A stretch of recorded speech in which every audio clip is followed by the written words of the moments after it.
जय माता दी। दोस्तों, स्वागत है आपका अपने चैनल हिंदू पर टीवी पर। आप सभी को नवरात्रि की हार्दिक शुभकामनाएं। माता रानी आप सभी की पूजा को स्वीकार करे और आप सभी की मनोकामनाओं को पूरी करे। आज हम इस वीडियो में नवरात्रि व्रत की पुरानी कथा को सुनने जा रहे हैं। वीडियो को शुरू करने से पहले वीडियो को लाइक करें एंड चैनल को सब्सक्राइब करें।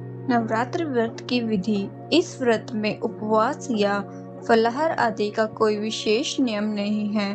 प्रातःकाल उठकर स्नान करके मंदिर में जाकर या घर पर ही नवरात्रों में दुर्गा जी का ध्यान करके यह कथा पढ़नी चाहिए। कन्याओं के लिए यह व्रत विशेष फलदायक है। श्री जगदम्बा की कृपा से सब विघ्न दूर होते हैं। कथा के अंत में बारंबार दुर्गा माता तेरी सदा ही जय हो का उच्चारण करें। कथा।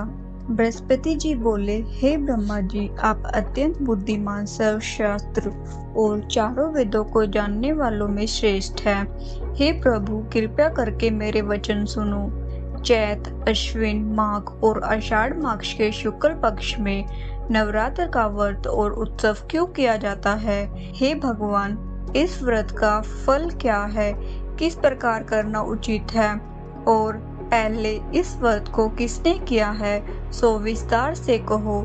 बृहस्पति जी का ऐसा प्रश्न सुनकर ब्रह्मा जी कहने लगे, हे बृहस्पति, प्राणियों का हित करने की इच्छा से तुमने बहुत ही अच्छा प्रश्न किया।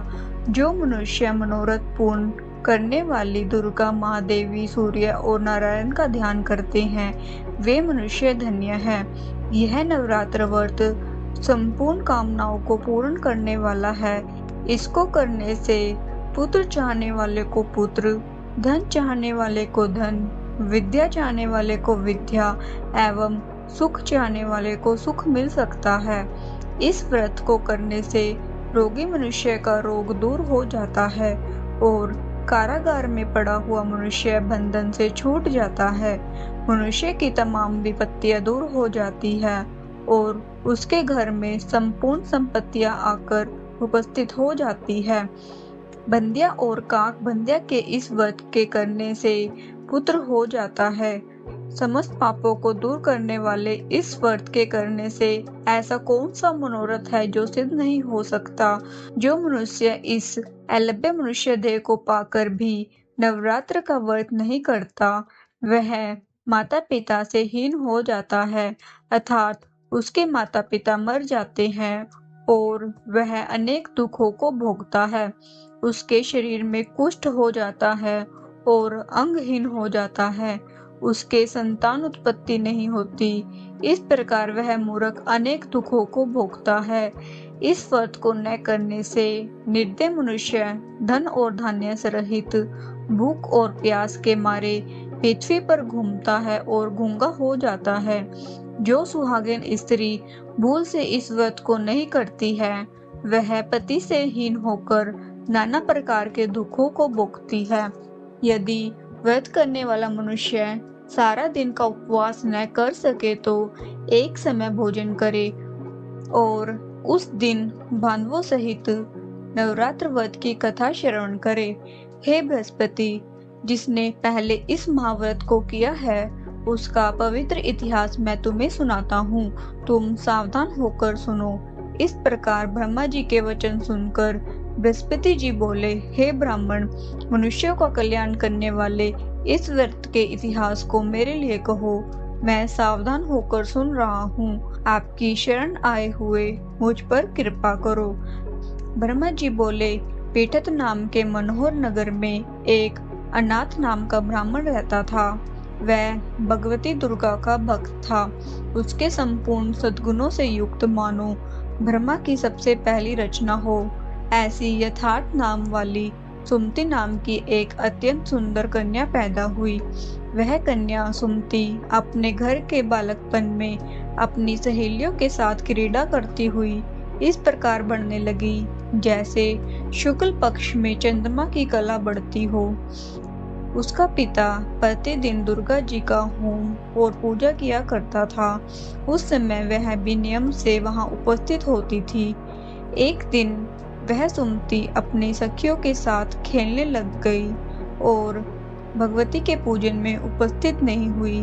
उसके पिता को पुत्री की ऐसी असावधानी देखकर क्रोध आया और पुत्री से कहने लगा, हे दुष्ट पुत्री, आज प्रभात में तुमने भगवती का पूजन नहीं किया, इस कारण मैं किसी कुष्ठी और दरिद्र मनुष्य के साथ तेरा विवाह करूंगा। इस प्रकार कुपित पिता के वचन सुनकर सुमति को बड़ा दुख हुआ और पिता से कहने लगी, हे पिताजी, मैं आपकी कन्या हूँ, मैं आपके सब तरह से अधीन हूँ, जैसी आपकी इच्छा हो वैसा ही करो। रोगी, कुष्ठी अथवा और किसी के साथ जैसी तुम्हारी इच्छा हो मेरा विवाह कर सकते हो। होगा वही जो मेरे भाग्य में लिखा है। मेरा तो इस पर पूर्ण विश्वास है। मनुष्य न जाने कितने मनोरथों का चिंतन करता है, पर होता वही है जो भाग्य में विधाता ने लिखा है। जो जैसा करता है उसको फल भी उसके कर्म के अनुसार ही मिलता है, क्योंकि कर्म करना मनुष्य के अधीन है और फल देव के अधीन है। जैसे अग्नि में पड़े हुए तृणादि उसको अधिक प्रदीप कर देते हैं, उसी तरह अपनी कन्या के ऐसे निर्भयता से कहे हुए वचन सुनकर उस ब्राह्मण को और अधिक क्रोध आया। तब उसने अपनी कन्या का एक कुष्ठी के साथ विवाह कर दिया और अत्यंत क्रुद्ध होकर पुत्री से कहने लगा, जाओ जाओ जल्दी जाओ, अपने कर्म का फल भोगो। देखे केवल भाग्य भरोसे रहकर क्या करती है।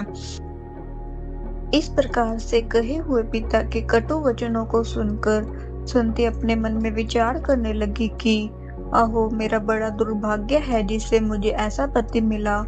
इस तरह अपने दुखों का विचार करती हुई वह सुनते अपने पति के साथ वन चली गई और भयानक वन में कुशायुक्त उस स्थान पर उन्होंने वह रात बड़े कष्ट से व्यतीत की। उस गरीब बालिका की ऐसी दशा देखकर भगवती पूर्व पुण्य के प्रभाव से प्रकट होकर सुमति से कहने लगी कि हे दीन ब्राह्मणी, मैं तुम पर प्रसन्न हूँ। तुम जो चाहो वरदान मांग सकती हो। तुम जो चाहो वरदान मांग सकती हो। मैं प्रसन्न होने पर मनवांछित फल देने वाली हूँ। ऐसा ब्राह्मणी का वचन सुनकर देवी कहने लगी कि मैं आदि शक्ति हूँ और मैं ही ब्रह्मा, विद्या और सरस्वती हूँ।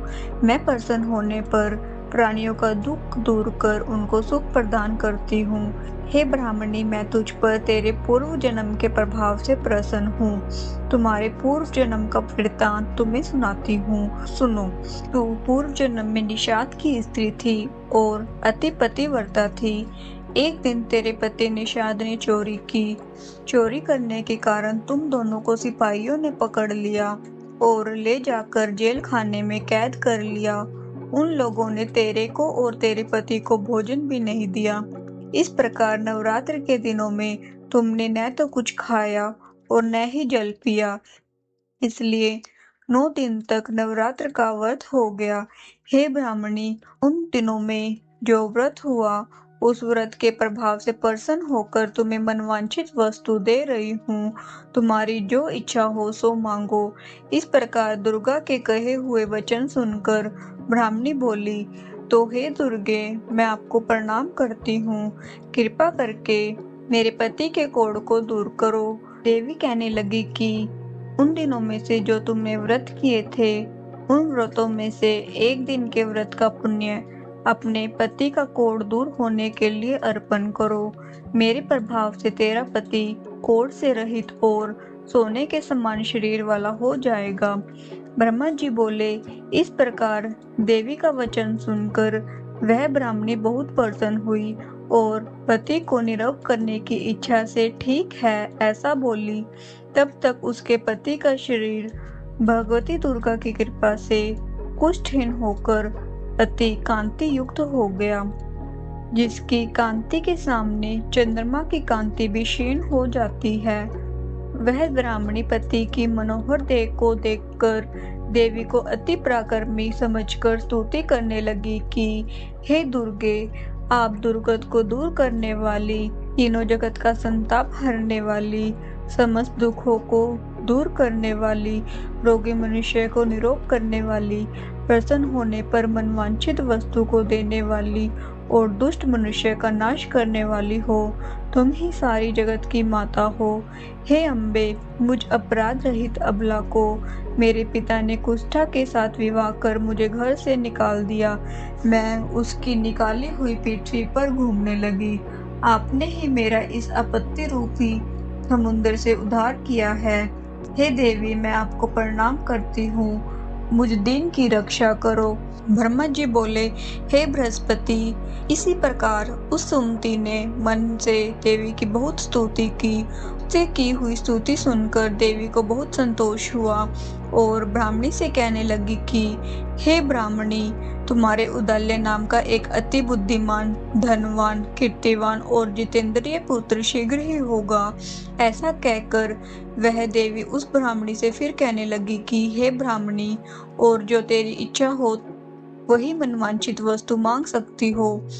ऐसा भगवती दुर्गा का वचन सुनकर सुमति बोली कि हे भगवती दुर्गे, अगर आप मुझ पर प्रसन्न है तो कृपा करके मुझे नवरात्र विधि बताइए।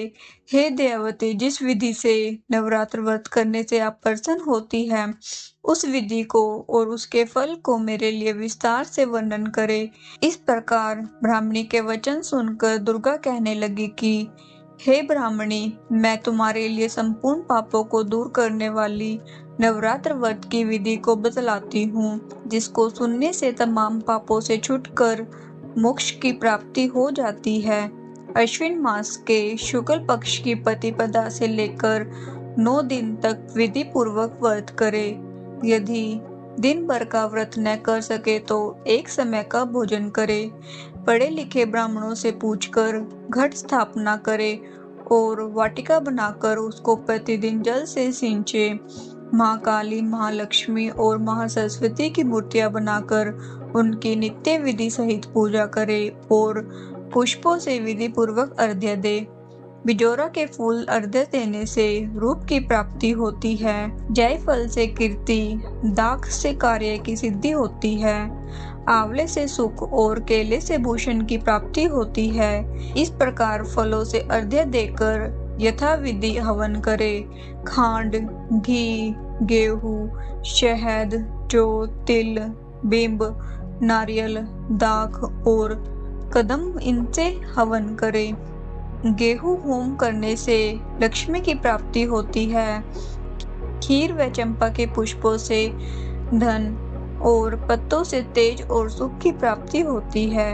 आंवले से कीर्ति और केले से पुत्र प्राप्त होता है।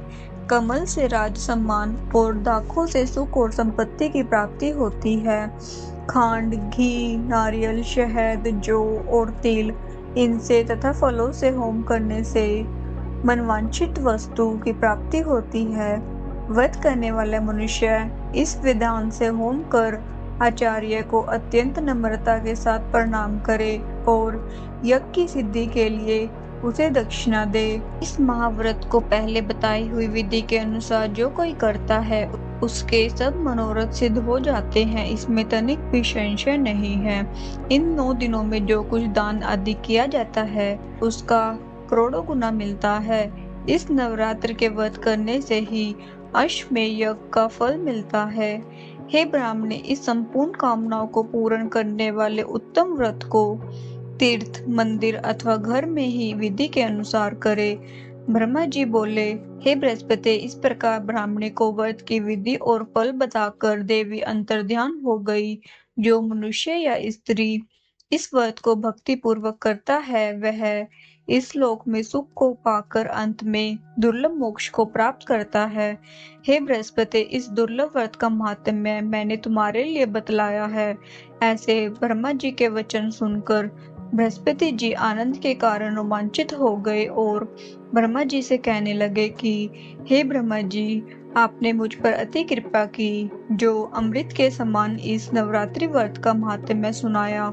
हे प्रभु, आपके बिना और कौन इस महात्म्य को सुना सकता है। बृहस्पति जी के ऐसे वचन को सुनकर ब्रह्मा जी बोले, हे बृहस्पति, तुमने सब प्राणियों का हित करने वाले इस अलौकिक व्रत को पूछा है, इसलिए तुम धन्य हो। यह भगवती शक्ति संपूर्ण लोकों का पालन करने वाली है। इस महादेवी के प्रभाव को कौन जान सकता है। जयकारा दुर्गा माता तेरी सदा ही जय हो।